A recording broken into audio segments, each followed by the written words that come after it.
Welcome to the Slop Farm. Enjoy the video.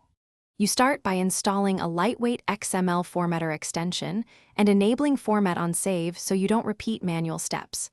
Once done, open the XML file and confirm the language mode reads XML. This ensures the extension activates. You'll set Editor.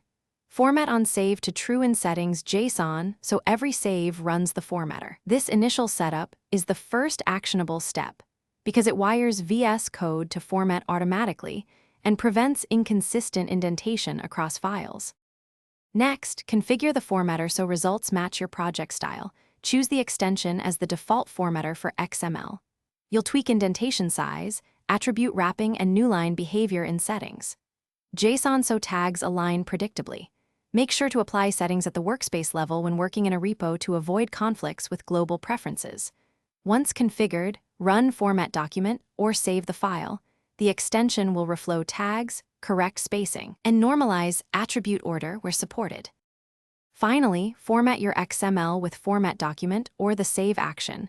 You'll see consistent indentation and wrapped attributes. If nothing happens, check that the file is recognized as XML and that your chosen formatter is set as default. Conflicts with other formatters often block execution.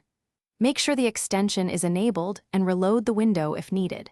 If errors persist, restart VS Code or reinstall the formatter extension. This usually resolves corrupted extension state and restores formatting functionality.